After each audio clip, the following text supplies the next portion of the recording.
Hi everyone, welcome back to my channel. It's your girl Michaela Copeland here. Today's video is about the current Health Secretary in the UK, Wes Streeting. Now, I will be sharing a link down below in the description box from the Good Law Project, and basically it's about how Labour under Starmer has turned into the new version of the Tories. Now, before the general election last July, the then Health Secretary Victoria Atkins announced an emergency ban on puberty blockers for trans kids, and now that Labour has got in and Wes Streeting has now become the Health Secretary, he is determined to make it permanent. And what worries me now is that even when you're a trans adult, that they want to take away hormones for trans adults.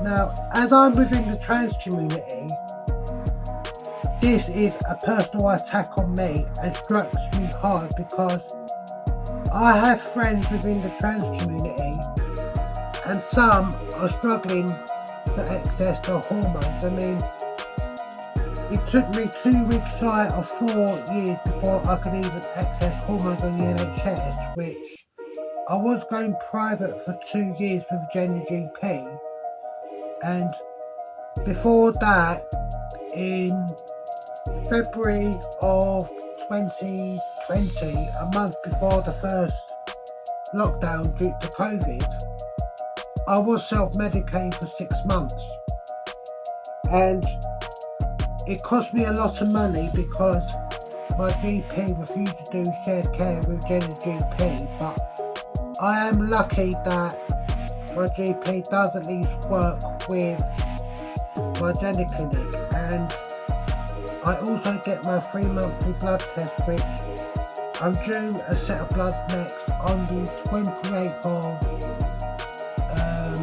May. But I'm so worried because there is a couple of clinics, and one of them is Jubilee Clinic in the Midlands, I think it's in Birmingham. They have banned trans adults from taking hormones, yet for cis people that is not the case. And this goes against the 1998 Human Rights Act and the 2010 Equality Act, because gender reassignment is Article 7. I mean, there is even been examples of GPs refusing to get us a new NHS number and change our records from our old number into our old number. And it's getting to that point now that I feel like I am a refugee living in the UK, and towards the end of 2023, I was making plans to claim asylum in Canada, because after nearly 7 years since Theresa May promised to ban conversion therapy, that is still a thing, and nothing has happened to go up, despite the fact that Keir Starmer promised to ban it in his manifesto.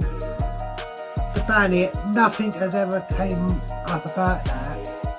And I just feel like at the moment, under our two-party system, because there's always going to be Labour or Tories that get in, it is literally both cheeks of the same arse.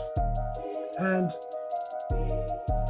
as well, we have the normal biggies kicking off about June being Pride Month, when they go, oh, what rights don't they have? They have the same rights as everyone else, which in October of this year, after 7.5 years, I would complete my transition. The longest part of my transition was actually getting access to medical care on the NHS. And again, there is people going on about, oh, they should access it private, That's not just including surgery, that is hormones as well. And I'm just fed up with it.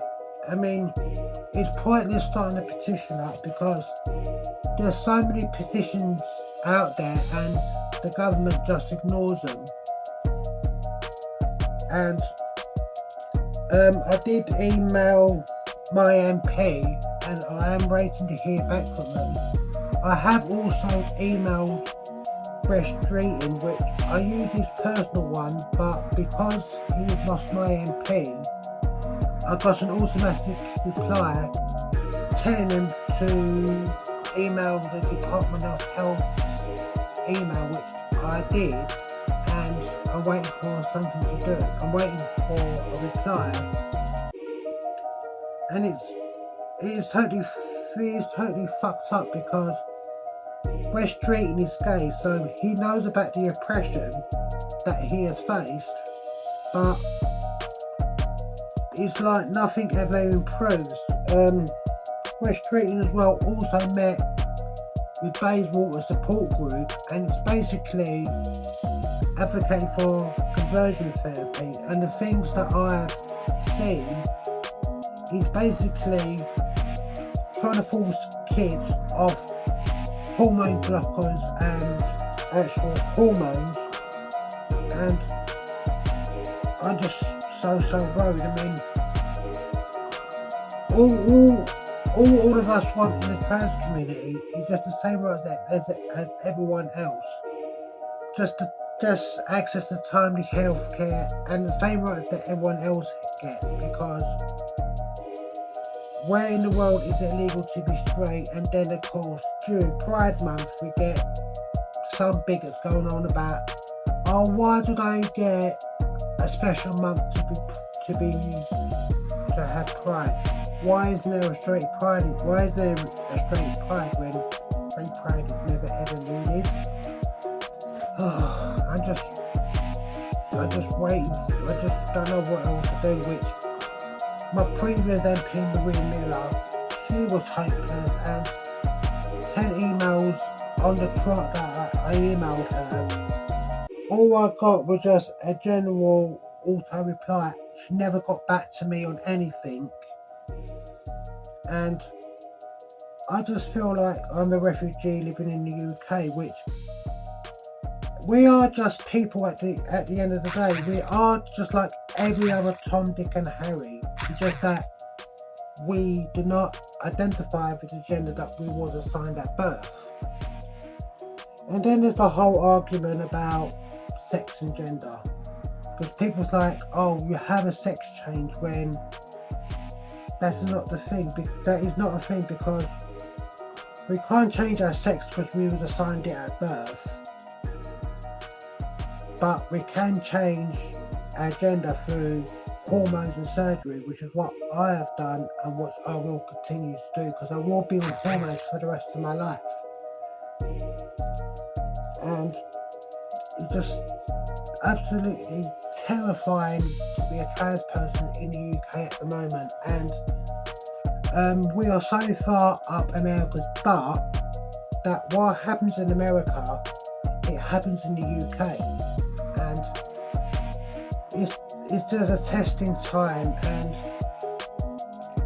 we do have support groups on Facebook, and we all talk to each other either on Facebook, Instagram or on TikTok, because a lot of us, and I'm included here, I have been disowned by my family.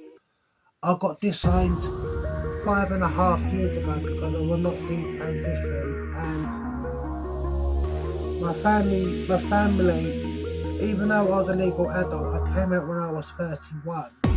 My family thinks that I need my dad to go through everything, and that because I've waited so long and I've not yet been seen, I've dropped this whole idea when I was treated like I was my family's dark little secret, and it just seems to them that having full body autonomy means nothing. Do please sure to check that link down below do be sure to check that link down below. Press the subscribe button if you enjoyed this content. Leave a comment down below as well. And I'll see you very soon.